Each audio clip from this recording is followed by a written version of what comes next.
আজকে আমরা ক্লাস 10-এর বৃত্ত সম্পর্কিত উপপাদ্য চ্যাপ্টারের কোষে দেখি 3.2-এর 11 দাগের অঙ্কটি করব। প্রশ্নটি বলেছে দুটি বৃত্তের কেন্দ্র পি এবং কিউ, বৃত্ত দুটি এ এবং বি বিন্দুতে ছেদ করে। এ বিন্দু দিয়ে পি কিউ সরল রেখাংশের সমান্তরাল সরল রেখা বৃত্ত দুটিকে সি ও ডি বিন্দুতে ছেদ করে। প্রমাণ কি করতে হবে? সিডি সমান 2 পি কিউ। তো এর জন্য ছবিটা হবে, এটি হচ্ছে পি কেন্দ্রীয় একটা বৃত্ত আর এটি হচ্ছে কিউ কেন্দ্রীয় আরেকটি বৃত্ত। বৃত্ত দুটি পরস্পরকে এ ও বি বিন্দুতে ছেদ করেছে। এ বিন্দু দিয়ে পি কিউ সরলরেখাংশের সমান্তরাল সরলরেখা বৃত্ত দুটিকে সি ও ডি বিন্দুতে ছেদ করেছে। প্রমাণ করতে হবে যে সিডিটা পি কিউর দ্বিগুণ। তাহলে প্রদত্ত এবং কি প্রমাণ করতে হবে সেটা লিখে ফেলা যাক। পি ও কিউ কেন্দ্রীয় বৃত্তদ্বয় পরস্পরকে এ ও বি বিন্দুতে ছেদ করেছে। সিডি সমান্তরাল পি কিউ, আমাদের এই অংশটি তাহলে প্রমাণ করতে হবে সিডি সমান 2 পি কিউ। তাহলে প্রামাণ্য হচ্ছে সিডি সমান 2 টাইমস পি কিউ। আমরা এখানে একটা ছোট্ট অঙ্কন করব, কি যে এ আর বিকে যোগ করে দেবো। এখান থেকে কেন অঙ্কনটা করব? অঙ্কনটা এটা করলে নিশ্চিতভাবে আমরা একটা উপপাদ্য জানি যে এই যে এ বির সংযোজক সরলরেখাংশ পি কিউ দ্বারা সমদ্বিখণ্ডিত হয় এবং লম্ব হয়। তাহলে এখান থেকে নিশ্চয়ই কিছু একটা কানেকশান পাবো যাতে করে পি কিউ এবং সিডির মধ্যে একটা সম্পর্ক পেতে পারি। তো সেই কারণে আমরা এ বি যোগ করব। এ বি যোগ করলাম। আরও যেটা করব, পি বিন্দু থেকে এসির উপরে লম্ব টানবো। দেখো, এটা বলছিলাম যে পি কিউটা হচ্ছে এ বিকে সমদ্বিখণ্ডিত করে এবং লম্ব হয়, আর ও এই পি বিন্দু থেকে এসির উপর লম্ব টানবো। টানলেও এই বিশেষ রিলেশনশিপ পাবো, এটাও লম্ব এটাও লম্ব, আবার এদিকেও একটা লম্ব টানবো, এটাও লম্ব। তাহলে লম্ব টানলাম, এই লম্বগুলো মনে করলাম যেমন পি বিন্দু থেকে যে লম্ব তা এসিকে এম বিন্দুতে ছেদ করেছে, আর কিউ বিন্দু থেকে লম্ব মনে করলাম এডিকে এন বিন্দুতে ছেদ করেছে। তাহলে এই অঙ্কনটা লিখে ফেলতে হবে। তাহলে আমরা অঙ্কনটা লিখলাম কি, এ বি যুক্ত করলাম, এ এবং বি যুক্ত করেছি। পি বিন্দু থেকে পি ও কিউ বিন্দু থেকে সিডি এর উপর যথাক্রমে পি এম ও কিউ এম লম্ব অঙ্কন করলাম। এবার আমরা প্রমাণ করব। প্রথমেই দেখি, আমরা একটা উপপাদ্য জানি। উপপাদ্য বলতে যেটা তোমাদের বইতে প্রয়োগ 13-তে আছে। প্রয়োগ 13টা যেটা বলছে, যদি দুটি বৃত্ত পরস্পরকে দুটি বিন্দুতে ছেদ করে তবে প্রমাণ করি যে তাদের কেন্দ্র দুটি তাদের সাধারণ জ্যায়ের লম্ব সমদ্বিখণ্ডকের উপর আছে। মানে হচ্ছে, এই ছবিতে দেখো, দুটি বৃত্ত পরস্পরকে এ এবং বি বিন্দুতে ছেদ করেছে। কেন্দ্র দুটি পি এবং কিউ তাদের সাধারণ জ্যায়ের লম্ব সমদ্বিখণ্ডকের উপর আছে। সাধারণ জ্যা কোনটা? এইটা। এর লম্ব সমদ্বিখণ্ডক হচ্ছে এই সরলরেখাটা। এই সরলরেখা হচ্ছে লম্ব সমদ্বিখণ্ডক, তার উপরে পি কিউ আছে। অর্থাৎ বলতে চেয়েছে পি কিউ বিন্দুগামী সরলরেখাটি এ বিকে দুটি সমান অংশে দ্বিখণ্ডিত করবে এবং লম্ব হবে। অর্থাৎ এ বির এই অংশ আর এই অংশ, দুটি অংশ সমান এবং তারা পরস্পর লম্ব।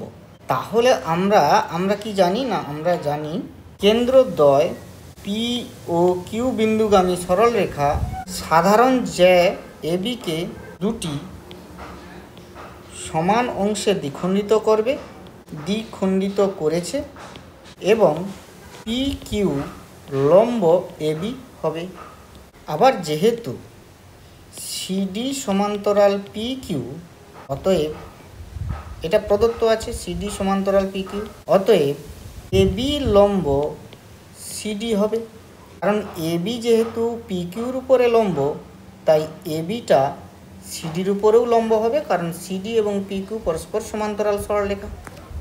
আবার দেখো, অঙ্কন অনুযায়ী পি এম লম্ব হচ্ছে সিডি এবং কিউ এন লম্ব হচ্ছে সিডি।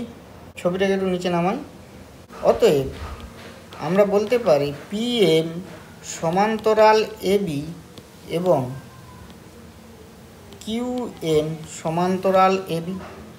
একটা ঘটনা ব্যাপার দেখো, এখানে এ বিটা যে পি কিউকে একটা বিন্দুতে ছেদ করেছে, ছেদ বিন্দুটার নাম দিয়ে দিচ্ছি। নাম দিচ্ছি সাপোজ এটা এস, এখানে অঙ্কনে একটু লিখে নাও, পি কিউকে এ বি এস বিন্দুতে ছেদ করেছে, পি কিউকে এ বি এস বিন্দুতে ছেদ করেছে। তাহলে এ এস পি এম একটি আয়তক্ষেত্র, কারণ এ এস পি এম চতুর্ভুজের পি এম সমান্তরাল এ এস, পি এস সমান্তরাল এ এম এবং এস এ এম সমান এ এম পি সমান 90 ডিগ্রি। অতএব এ এম সমান এস পি বা পিএস, এই অংশটা সমান এই অংশটা। একইভাবে এ এন সমান কিউএস, এ এন সমান কিউএস, যেহেতু এ এন কিউএস একটি আয়তক্ষেত্র।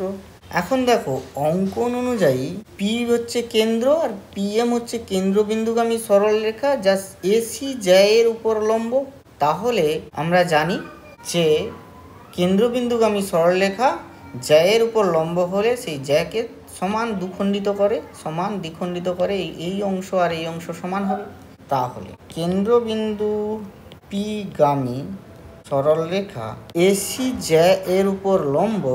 কেন লম্ব? অঙ্কন অনুযায়ী।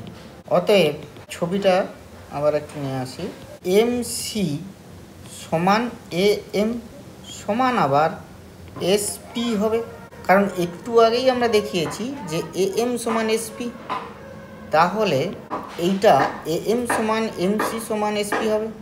একইভাবে এ এন সমান এস কিউ সমান ডিএন হবে, এ এন সমান এস কিউ সমান ডিএন।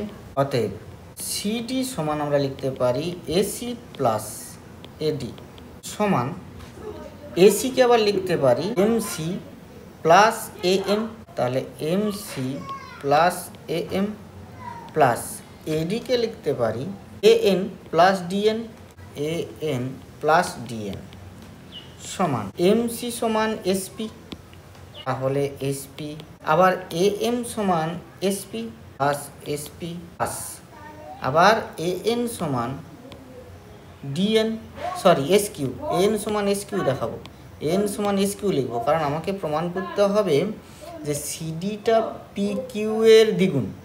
তার মানে পি কিউর সাথে রিলেশন প্রমাণ করার জন্য পি কিউর অংশগুলো সাহায্যে লিখবো সিডিটাকে। তাহলে এ এনটাকে আমরা লিখবো এ এন সমান এস কিউ প্লাস ডিএনকে লিখবো আবার এস কিউর আকারে, ডিএন সমান যেহেতু এস কিউ তাহলে এখানে ডিএন এর জায়গায় লিখবো এস কিউ সমান 2 times S P plus 2 times S Q সমান 2 আমরা যদি কমন নিয়ে নিই তাহলে S P plus S Q, তাহলে লিখতে পারি 2 times S P plus S Q, SP plus S Q করলে টোটালটা হবে পি কিউ, তাহলে 2 টাইমস পি কিউ। আর এটাই আমাদের প্রমাণ করার ছিল, প্রমাণ করতে হচ্ছিল, তাহলে 2 পি কিউ, তাহলে সিডি সমান 2 পি কিউ, এটাই প্রমাণিত।